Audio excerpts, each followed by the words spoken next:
રોજ સવારના 7 કલાકથી સાંજના 6 કલાક સુધી મતદાનની પ્રક્રિયાએ હાથ ધરવામાં આવશે, જ્યારે 28મી એપ્રિલના દિવસે મતગણતરી યોજવામાં આવશે. ડાંગ જિલ્લા પંચાયતની કુલ 18 જેટલી બેઠકો અને સાથે આવા તાલુકા પંચાયતની 15 બેઠકો, વઘઈ અને સુબીરની બંનેની 16 બેઠકો ઉપર એ ચૂંટણી યોજનાર છે.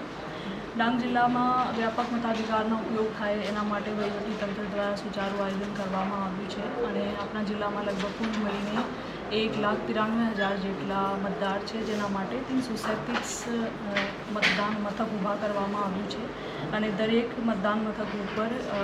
પાણી, વીજળી, રેમ્પ, આપણા પ્રાથમિક સારવાર, છાંયડો આ બધું વ્યવસ્થા કરવામાં આવી છે અને કુલ લગભગ 2,040 જેટલા મતદાન સ્ટાફ અને 700 જેટલા પોલીસ સ્ટાફની પણ નિમણૂક કરવામાં આવી છે, જેનાથી ખૂબ આ દિવસે સુચારું આયોજન થશે અને ભયમુક્ત વાતાવરણમાં મતદાન કરવામાં આવશે.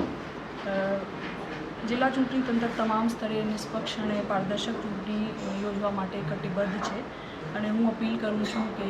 આપના વતીથી ખૂબ મોટી સંખ્યામાં લોકો આવે અને આપણા જે એક નૈતિક ફરજ છે એ અદા કરે.